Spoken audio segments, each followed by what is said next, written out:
आज की क्लास में जो एडिटोरियल हम डिस्कस करेंगे उसका टाइटल है बुलिंग टैक्टिक्स। ये हम बात करेंगे ट्रंप टारगेटिंग यूरोप। ट्रंप जो टारगेट कर रहे हैं, निशाना बना रहे हैं यूरोप को, उसके बारे में। तो ये एडिटोरियल जो है वो किस बारे में है वो हम डिस्कस करेंगे, लेकिन पहले आइए क्विज़ेस पर।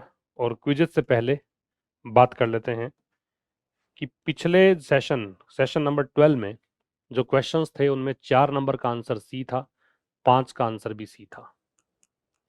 ये आंसर्स थे पिछले क्विज के। ये क्विज नंबर 12, सेशन नंबर 12 के आंसर्स हैं। आज के सेशन में आपको क्या पूछा गया है, एक बार के लिए आपके मन में क्वेश्चंस रहें और उसको देखकर हम पढ़ें, इसलिए पढ़ लेते हैं। Word weaponisation in the editorial most nearly means. जो वेपनाइजेशन वर्ड है एडिटोरियल में, उसका मीनिंग क्या है, सबसे नजदीकी मीनिंग क्या हो सकता है। Authors primary concern regarding the use of tariff is that they. Tariffs को लेकर ऑथर का क्या सोचना है, टैरिफ को लेकर ऑथर क्या कहता है कि ये क्या कर सकते हैं। The phrase gone on record implies that the statement was. एक फ्रेज यूज की गई है एडिटोरियल में, गोन ऑन रिकॉर्ड, इसका मतलब क्या है। एक पूछा है which of the following best captures the editorials view on US actions. इनमें से कौन सी चीज जो है वो यूएस के कार्यवाही पर एडिटोरियल का व्यू सबसे सटीक बताती है। इनमें से 4 में से कौन सी वो चीज है जो यूएस की कार्यवाहियों को लेकर एडिटोरियल क्या सोचता है, एडिटर क्या सोचता है वो बताता है। और the deployment of European troops to Greenland is portrayed as. जो यूरोपियन ट्रूप्स है, यूरोप की सैन्य टुकड़ियां हैं, उनकी तैनाती की गई है, उनको भेजा गया है ग्रीनलैंड में, इसको किस रूप में दिखाया गया है। ठीक है, ये सब हमें डिस्कस करना है। आज के सेशन को हम स्टार्ट करेंगे उससे पहले 2 बैचेस अपने चल रहे हैं। 2026 बिल्कुल नए पैटर्न पर, बिल्कुल फ्रेश बैच अवेलेबल है आरएएस के बच्चों के लिए। ट्रांसलेशन वाला बैच इसमें फ्री मिल रहा है, क्योंकि ट्रांसलेशन यहाँ पे आपको 20 नंबर का मिलेगा, इंग्लिश टू हिंदी और हिंदी टू इंग्लिश। तो हिंदी टू इंग्लिश ट्रांसलेशन का जो बैच है अपना, वो फ्री यहाँ पे अवेलेबल है। इसके साथ ही पार्ट्स ऑफ स्पीच का एक नया टॉपिक जुड़ा है, वो मैं स्टार्ट कर चुका हूं। एक प्रेसी जो है पैसेज के साथ पूछे जाने लगी है, वो मैं यहाँ स्टार्ट कर चुका हूं। तो बिल्कुल नए पैटर्न पर सब कुछ चल रहा है, ये बैच आप ले सकते हैं। इसके अतिरिक्त आप बैच ले सकते हैं एलडीसी का। और एलडीसी का बेटा याद रखना कि चूंकि अभी पैटर्न जो है वो चेंज हो रहा है, आरपीएससी कुछ बदलाव कर रही है, क्वेश्चंस में कुछ डिफिकल्ट क्वेश्चंस पूछे जाने लगे हैं, उसी को ध्यान में रखते हुए हम बिल्कुल उसी तरीके से तैयारी कर रहे हैं। बेसिक चीजों को तो जानेंगे ही, लेकिन क्या एडवांस चीजें आपसे परीक्षा में पूछी जा सकती हैं उनका भी ध्यान रखेंगे। तो ये बैच आप ले सकते हैं। चलिए स्टार्ट करते हैं आज की क्लास को। क्लास जो है ये एडिटोरियल जो है ये बताएगा कि Trump administration aggressive use of tariffs, बहुत आक्रामक तरीके से ट्रंप जो है वो टैरिफ का इस्तेमाल कर रहे हैं एज अ पॉलिटिकल वेपन, एक राजनीतिक हथियार के रूप में, अगेंस्ट यूरोप, यूरोप के खिलाफ, particularly to pressure European countries over Greenland. विशेष करके इनका उद्देश्य यह है कि यूरोप के देशों को दबाव में लाना चाहते हैं ग्रीनलैंड को लेकर, ये ग्रीनलैंड पर कब्जा करना चाहते हैं। और इस दिशा में ये जब सोचते हैं तो इनको नजर आती हैं यूरोप के कुछ देश जो कि इनके खिलाफ खड़े हैं, और वो कहते हैं कि हम इस ग्रीनलैंड को बचाने के लिए हम जी जान लगा देंगे। तो यहाँ ये दबाव में लाना चाहते हैं यूरोपियन कंट्रीज को, और इसलिए इनका जाना पहचाना अंदाज, चिरपरिचित अंदाज कि ये टैरिफ की धमकी देते हैं, उसी को लेकर हम एडिटोरियल डिस्कस करेंगे। देखा वेनेजुएला वाली घटनाक्रम, अभी ये धमकी दे रहे हैं ग्रीनलैंड को लेकर, क्यूबा को लेकर, ईरान भी इनके एजेंडा में शामिल है। तो ये सब देखने को आएगा। तो यूरोप के देश यहाँ पे कैसे काउंटर कर रहे हैं अमेरिका की इस नीति को, इसके बारे में हम डिस्कस करेंगे। चलिए स्टार्ट करते हैं आज की क्लास को। बड़े ध्यान से देखना, एक एक बात को नोट करना जो भी तुम्हें नहीं आए।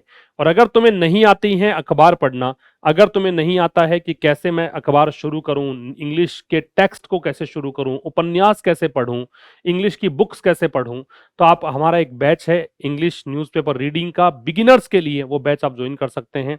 बहुत बड़ी संख्या में हजारों बच्चे वो बैच ले चुके हैं। आप लोग भी पीछे ना रहें, उस बैच में जुड़ें। आपको निश्चित रूप से समझ में आएगा कि कैसे अंग्रेजी पढ़ी जानी चाहिए, कैसे शुरुआत होनी चाहिए। Let's start. Bullying tactics. Bullying जो है वो है डराना धमकाना, है ना। तो ये है डराना धमकाना, बुलिंग, डराना धमकाना, बुलिंग। इंटिमिडेशन, ब्रोबीटिंग, कोवर्सन, यहां पे ये बुलिंग टैक्टिक्स जो है वो एडजेक्टिव के रूप में है बुलिंग। अंडरमाइन का मतलब कमजोर करना है, बहुत बार ये शब्द आ गया है, कमजोर करना, वीकन या इरोड।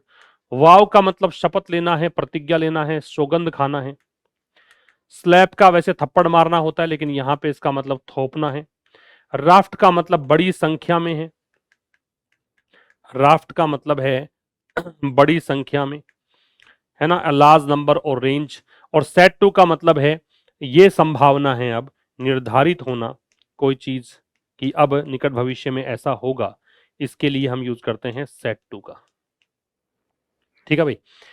तो बुलिंग टैक्टिक्स का मतलब है ऐसी रणनीतियां जो बुली करने के लिए यूज की जा रही हैं। टैक्टिक्स यहां पे नाउन होगा और बुलिंग यहां पे एडजेक्टिव होगा। ऐसी टैक्टिक्स जो कि बुली करने के लिए यूज की जा रही हैं, ऐसी रणनीतियां जो डराने धमकाने के लिए यूज की जा रही हैं, किसको लेकर है? ट्रंप टारगेटिंग यूरोप, ट्रंप जो निशाना बना रहे हैं यूरोप को, इसको हम डिस्कस करेंगे। ट्रम्प वेपनाइजेशन, वेपनाइजेशन का मीनिंग पूछा था आपसे, तो ट्रंप का जो हथियारीकरण है, वैसे वेपनाइजेशन जो होता है वो मिलिटराइजेशन होता है, वैसे इसका मतलब है मिलिटराइजेशन, सैन्यकरण। ठीक है, लेकिन यहां पे इसका मतलब यह है कि हथियार के रूप में कोई चीज का इस्तेमाल कर रहे हो। आपने किसी की एक नेगेटिव पॉइंट निकाल लिया और आप उस नेगेटिव पॉइंट को उसको ब्लैकमेल करने के लिए यूज कर रहे हो, मतलब उसको हथियार के रूप में यूज कर रहे हो, उसको आप अपने फायदे के लिए उसका इस्तेमाल कर रहे हो, ये इसका मतलब वेपनाइजेशन का। तो कह रहा है कि ट्रंप का जो वेपनाइजेशन है किसका? टैरिफ्स का। किसको लेकर? ओवर यहां प्रेपोजिशन है और ओवर का मतलब है को लेकर, के संबंध में, रिगार्डिंग, किसके संबंध में? ग्रीनलैंड के संबंध में। तो वेपनाइजेशन हो गया सब्जेक्ट, इसकी वर्ब है कुड अंडरमाइन। ये क्या कर सकता है? अंडरमाइन कर सकता है, मतलब कमजोर कर सकता है। किसको? नाटो। नाटो एक समूह है, ये ऑब्जेक्ट है यहां पे, क्योंकि व्हाट का आंसर है होम का आंसर है ना। तो यहां पे अंडरमाइन किसको कर सकता है? होम का आंसर मानिए, अंडरमाइन कर सकता है नाटो को, जो ये ग्रुप है। ट्रंप का वेपनाइजेशन टैरिफ्स को लेकर, टैरिफ्स का जो हथियारीकरण, जो हथियार के रूप में इस्तेमाल कर रहे हैं ट्रंप ग्रीनलैंड को लेकर, वो क्या कर सकता है? नाटो को कमजोर कर सकता है। ठीक है, नाटो जो एक ग्रुप है उसको कमजोर कर सकता है। तो ये भी पूछा था आपसे कि ये जो टैरिफ्स है वो क्या कर सकते हैं, ये भी एक क्वेश्चन था क्विज में, वो भी देखेंगे हम। चलिए विस्तार से पढ़ेंगे। पहले मैं बता दूं इस स्लाइड में क्या कहना चाह रहा है। The Trump administration has vowed to slap a raft of European countries. Trump प्रशासन ने यहां प्रतिज्ञा की है या शपथ ली है कि हम बहुत बड़ी संख्या में यूरोपीय देशों पर थोपेंगे क्या? 10% टैरिफ, है ना, on any and all goods, किसी भी चीज पर या सभी सामान पर, बिगिनिंग ऑन February 1, इसकी शुरुआत 1 फरवरी को होगी, which is then set to increase to 25% on June 1, और 1 जून तक ये 10% टैरिफ बढ़ता बढ़ता 25% हो जाएगा, until an agreement is reached, जब तक कि कोई सहमति नहीं बन जाती है। किस पर? यूएस की डिमांड पर। यूएस की डिमांड क्या है? परचेज करने की डिमांड है, और अदरवाइज एक्वायर, या फिर या तो हम खरीद लेंगे या जो पसंद आ गया उसको अपना बनाकर रहेंगे, एक्वायर कर लेंगे। Denmark administered Arctic territory of Greenland. Denmark administered मतलब डेनमार्क के द्वारा जो शासित आर्कटिक क्षेत्र है ग्रीनलैंड का, है ना, उसको। रिपीट कर रहा हूं, ट्रंप प्रशासन ने शपथ ली है कि हम यूरोपीय देशों पर इतना प्रतिबंध लगाएंगे, ये टैरिफ लगाएंगे। 1 फरवरी से 1 जून तक ये 25% में तब्दील हो जाएगा, और ये तब तक लगेगा जब तक कि कोई सहमति नहीं बन जाती। किस चीज की? यूएस की डिमांड की। डिमांड क्या है कि या तो हम परचेज करेंगे या फिर हम हथिया लेंगे डेनमार्क के द्वारा शासित इस क्षेत्र को, जो ग्रीनलैंड का क्षेत्र है। क्लियर है बात? अब पढ़ेंगे हम विस्तार से, देखिएगा।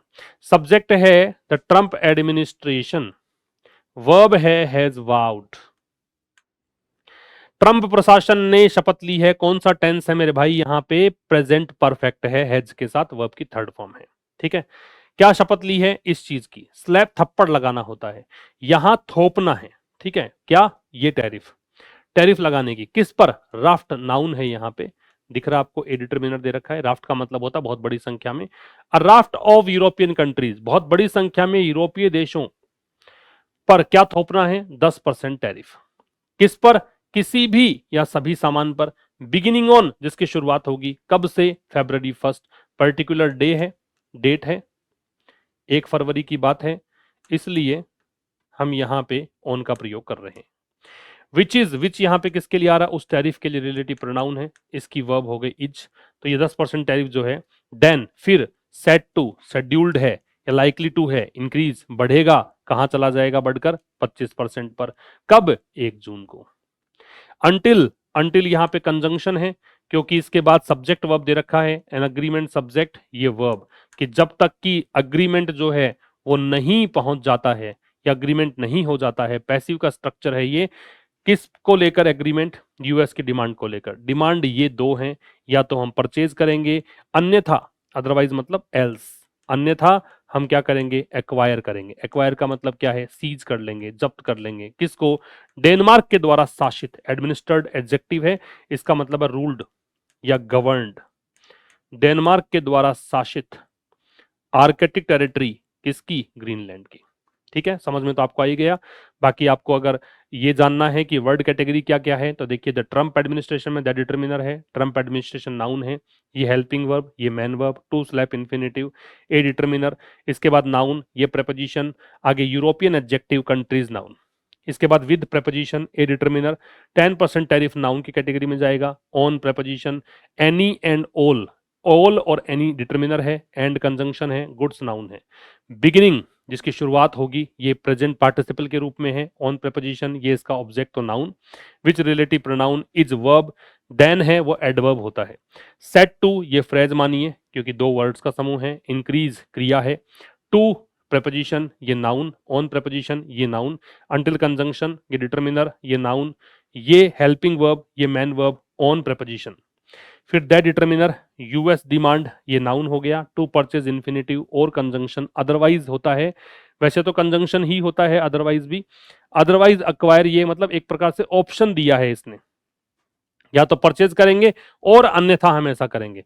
एक्वायर वर्ब है, the Denmark administered Arctic territory ये नाउन है, ये इसका एडजेक्टिव है, डेनमार्क एडमिनिस्टर्ड ये एडजेक्टिव है, इसका मॉडिफायर है, डेनमार्क वैसे नाउन है लेकिन डेनमार्क एडमिनिस्टर्ड पूरा मिला के एडजेक्टिव काम करेगा, और प्रेपोजिशन है ये इसका ऑब्जेक्ट है, तो ग्रीनलैंड नाउन है, और ग्रीनलैंड चूंकि नाम है इसलिए प्रॉपर नाउन है, जी कैपिटल दिख रहा है, तो आप ये भी एक शॉर्ट ट्रिक निकाल सकते हैं कि जब जब आपको कोई भी नाम कैपिटल लेटर में नजर आए तो वो क्या होता है, प्रॉपर नाउन कहलाता है। यहां तक कोई दिक्कत नहीं, आगे चलेंगे। अब इतना विस्तार से मैं आपको ये वर्ड कैटेगरीज बार बार मैं नहीं बताऊंगा, एक बार समझ में आ जाए सब पे आप अप्लाई करना सीखें, क्योंकि हमारा जो इसेंस है फिर इससे खो जाता है, आप पूरा ट्रांसलेशन ढंग से नहीं कर पाते हैं। देखिए, एग्जिस्टिंग एक वर्ड दे रखा है, एग्जिस्टिंग का मतलब है जो अस्तित्व में है, जो वर्तमान में है, जो अस्तित्व में है। अब देखिए, the latest round of tariffs, जो ये नवीनतम चरण है, नवीनतम जो फेज चल रहा है, विल एड टू ये जोड़ेगा existing 15% US imposed trade duties, US के द्वारा थोपी गई जो व्यापारिक कर है 15% का, उसमें ये ऐड करेगा, ऑन द कंट्रीज किस पर, कंट्रीज पर, targeted by the white house जिनको टारगेट किया गया है राष्ट्रपति भवन के द्वारा, विच इंक्लूड जिसमें शामिल है, इन देशों की बात ये कर रहा है, ज्यादा कुछ विशेष नहीं है। द लेटेस्ट राउंड सब्जेक्ट है, राउंड का मतलब है फेज,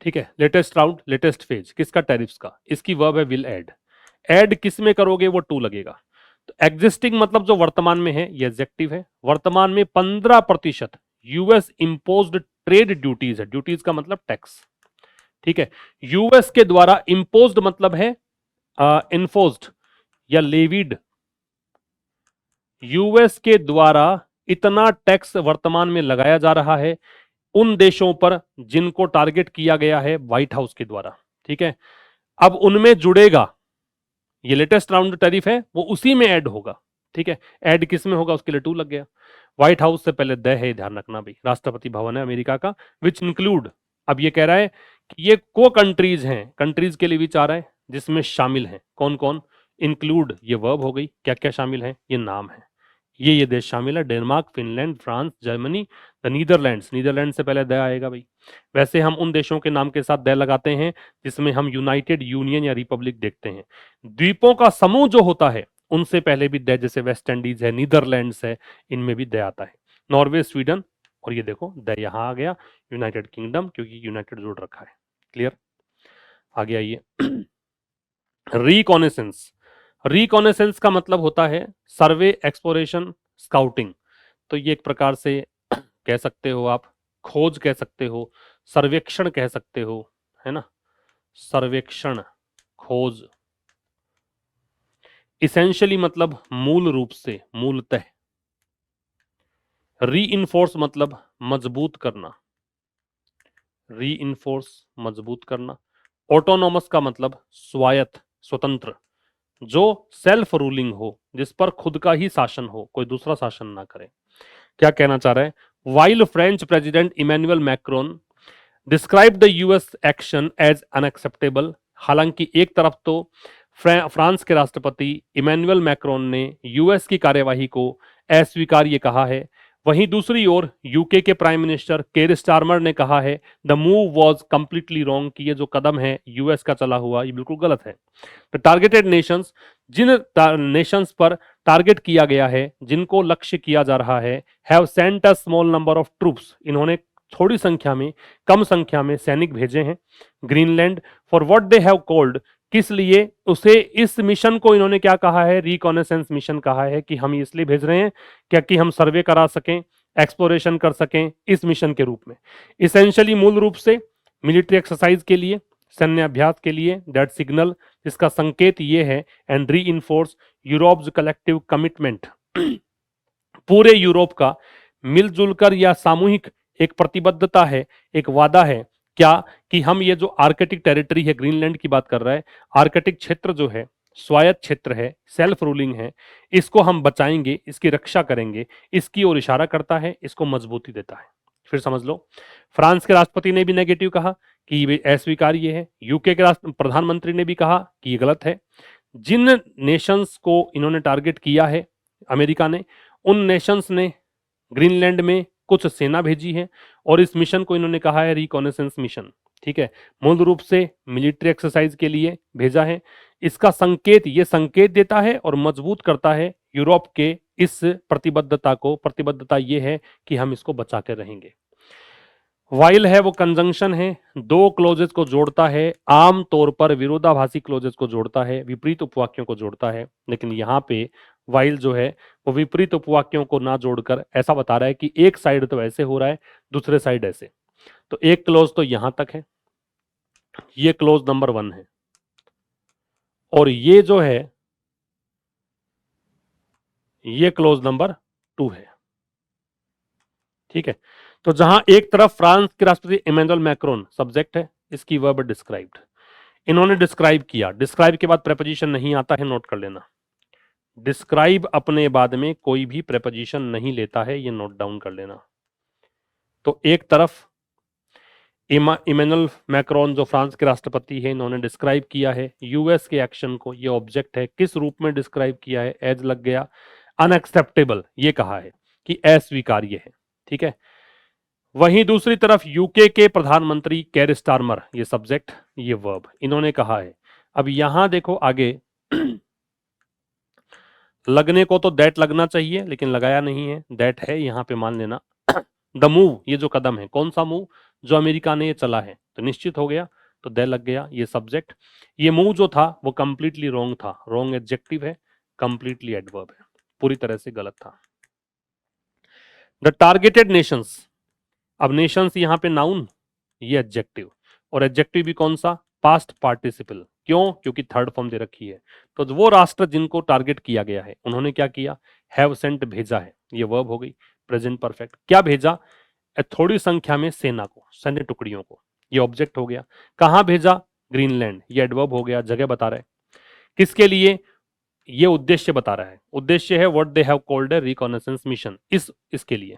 दे यहां पे उन नेशंस के लिए आ रहा है सब्जेक्ट, हैव कॉल्ड इन्होंने कहा है, इस मिशन को इन्होंने कहा है रिकॉनेसेंस मिशन, मतलब ये हम सर्वे करने के लिए भेज रहे हैं। इसेंशियली मूल रूप से एडवर्ब है, किसके लिए, मिलिट्री एक्सरसाइजेस के लिए।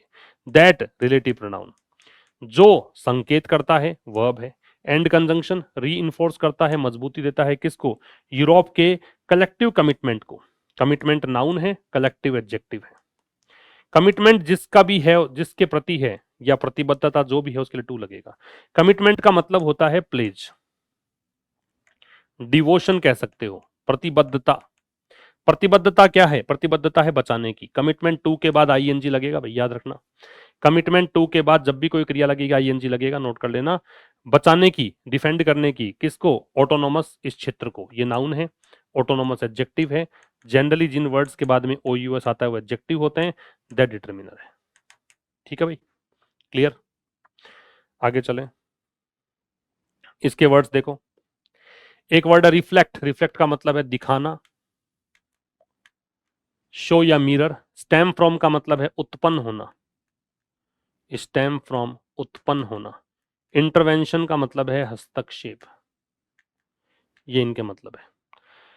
सच एम्फेसिस, ऐसा जो जोर दिया गया है, by the European union, EU के द्वारा, क्लियरली रिफ्लेक्ट्स, ये साफ साफ दिखाता है, कंसर्न, चिंता को, स्टेमिंग फ्रॉम, जो उत्पन्न हो रही है, द फैक्ट, इस तथ्य से, दैट अमेरिकन ट्रूप्स की, अमेरिका की जो सेना है, रिसेंटली एंटर्ड, इसने हाल फिलहाल ही एंटर किया वेनेजुएला में और अपहरण किया और वहां से ट्रांसपोर्ट कर दिया, मतलब भेज दिया, प्रेसिडेंट निकोलस मादुरो को यूएस।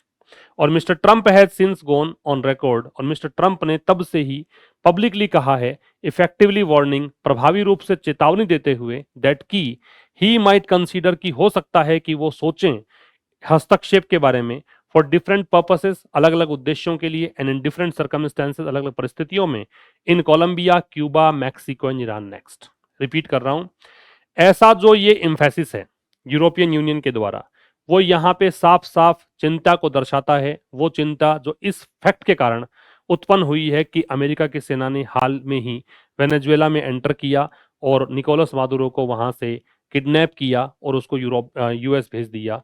मिस्टर ट्रंप तब से ही ऑन रिकॉर्ड कह रहे हैं, पब्लिकली कह रहे हैं, चेतावनी देते हुए कि अब वो इन देशों में हस्तक्षेप के बारे में सोच सकते हैं, अलग अलग उद्देश्यों के चलते, अलग अलग परिस्थितियों में। सच एम्फेसिस सब्जेक्ट है, एम्फेसिस का मतलब है स्ट्रेस। आपको वैसे लगता है एम्फेसिस के साथ में ऑन लगेगा, और लगता भी है, लेकिन तब लगेगा ऑन जब आपको इसका ऑब्जेक्ट दे रखा हो। आगे ऑब्जेक्ट भी तो चाहिए, बी प्रेपोजिशन का तो ऑब्जेक्ट चाहिए। और एम्फेसाइज अगर दे रखा हो, जो कि एक वर्ब होती है, इसके साथ में हम प्रेपोजिशन लगाते नहीं है। क्यों नहीं लगाते? क्योंकि ये ट्रांजिटिव वर्ब होती है, ये वर्ब है। तो ऐसा जो स्ट्रेस है किसके द्वारा? यूरोपियन यूनियन, दे लगता है इससे पहले, क्लियरली एडवर्ब है, वो क्लियर रूप से रिफ्लेक्ट करता है। क्या रिफ्लेक्ट करता है? कंसर्न, ये ऑब्जेक्ट है। वो कंसर्न जो कि स्टेम फ्रॉम हो रही है ना, कंसर्न जो कि निकल रही है, उत्पन्न हो रही है इस फैक्ट से। फैक्ट निश्चित है, फैक्ट ये है कि अमेरिकन सेना ने रिसेंटली, हाल ही में, एंटर किया कहां पर? वेनेजुएला में। एंटर जो है वो अपने बाद में प्रेपोजिशन नहीं लेता है, ठीक है, ऑब्जेक्ट लगता है सीधा, वेनेजुएला ऑब्जेक्ट लग गया। और किडनैप किया, किडनैप का मतलब है अबडक्ट करना, अपहरण कर दिया और उसको भेज दिया, उसके उसके किसके? वेनेजुएला के राष्ट्रपति निकोलस मादुरो को। कहा? यूएस। यूएस से पहले दे लगेगा। और मिस्टर ट्रंप जो है, has since gone on record, has gone, ये हेल्पिंग वर्ब, मैन वर्ब, ये सिंस जो है एडवर्ब है। तब से ही, जब से इन्होंने वेनेजुएला में ये काम किया है, तब से उन्होंने ऑन रिकॉर्ड कहा है। गॉन ऑन रिकॉर्ड आपसे पूछा था क्या चीज है, इसका मतलब है स्पीक पब्लिकली, इन्होंने सार्वजनिक रूप से ये बात कही है। इफेक्टिवली एडवर्ब, प्रभावी रूप से, वार्निंग, चेतावनी देते हुए, दैट कंजंक्शन है की। क्या कहा? कि ही मतलब डोनाल्ड ट्रंप खुद के लिए कह रहे हैं, माइट मतलब दूर की संभावना है। माइट का प्रयोग हम किस लिए करते हैं? रिमोट पॉसिबिलिटी, रिमोट का मतलब है दूर की संभावना, या वीक पॉसिबिलिटी, कमजोर संभावना, इसके लिए करते हैं कि वो क्या कर सकते हैं? कंसीडर कर सकते हैं। कंसीडर का मतलब है थिंक ओवर, कि वो सोच सकते हैं किस बारे में? इंटरवेंशन मतलब हस्तक्षेप के बारे में। For different purposes, purposes noun है, डिफरेंट एडजेक्टिव है, अलग अलग उद्देश्यों के लिए और अलग अलग परिस्थितियों में, है ना। ये क्या होता है? Situations, conditions. और हस्तक्षेप करेंगे कहां? इंटरवेंशन में इन लग रहा है, कोलंबिया में, क्यूबा में, मैक्सिको में और ईरान में। नेक्स्ट, नेक्स्ट एडवर्ब है, आगे आने वाले टाइम में अगला इनका मूव ये होगा। नेक्स्ट एडजेक्टिव भी होता है, लेकिन यहां पे क्या है? एडवर्ब है।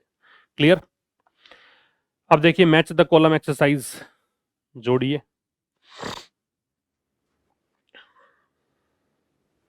एम्फेसिस का मतलब क्या है? स्ट्रेस या इंपॉर्टेंस। किडनैप का मतलब क्या है? अबडक्टेड। इंटरवेंशन का हस्तक्षेप है तो ई। रिकॉनेसेंस का सर्वे है तो ए। अंडरमाइन का वीकन है तो बी। ये आपके आंसर्स हैं। अब अपने जो आज के क्विजेज हैं, इन क्विजेज में पहला है कि वेपनाइजेशन का मतलब क्या है? क्या युद्ध के लिए सैन्यकरण है? नहीं, ये है अपने काम को करवाने के लिए किसी चीज को हथियार के रूप में यूज करना। Strategic use of something as a tool, ये आंसर आएगा। फॉर प्रेशर, है ना, दबाव डालने के लिए। The author's primary concern regarding the use of tariff is that, मतलब टैरिफ क्या कर सकते हैं? लेखक का प्राइमरी कंसर्न, चिंता क्या है? इंक्रीज डोमेस्टिक प्रोडक्शन, क्या टैरिफ लगने से घरेलू उत्पादन बढ़ेगा? ये बात करी है क्या? नहीं करी है। यूरोप के जो निर्यातक उनको लाभ पहुंचेगा, ये बात करी है क्या? नहीं करी है। क्या अमेरिका में महंगाई कम होगी? ये बात करी है क्या? नहीं करी है। ये करी है कि इससे अलायंसेज इंटरनेशनल ट्रस्ट कमजोर होगा, कहा था ना, नाटो कमजोर बन जाएगा। फिर है गॉन ऑन रिकॉर्ड का मतलब क्या है? सैड इनफॉर्मली, और अनौपचारिक रूप से कहा है। फिर क्या है? लीक्ड सीक्रेटली, गुप्त रूप से लीक कर दिया है। पब्लिकली अनऑफिशियल स्टेटेड, या सार्वजनिक रूप से कहना। और दो क्वेश्चन के आंसर आपको करने हैं, इनका आप स्क्रीनशॉट लीजिए और कमेंट बॉक्स में जाकर अपना आंसर देना है। ये सेशन नंबर 14 था इस वर्ष का। एडिटोरियल 2026 के नाम से प्लेलिस्ट बना हुआ है, वहां से जाके देख सकते हैं। नए हैं आप चैनल पर, चैनल को सब्सक्राइब जरूर कर लेना, बेल आइकन को भी क्लिक कर लेना, वीडियो को भी शेयर करना अपने दोस्तों के साथ, क्योंकि ये वो सेशन है जो आपको इंग्लिश अलग से पढ़ना नहीं पड़ेगा। किसी भी परीक्षा की इंग्लिश में आप आराम से अच्छा स्कोर कर पाओगे। मिलते हैं कल ठीक शाम 5 बजे, तब तक के लिए नमस्कार। Thank you very much.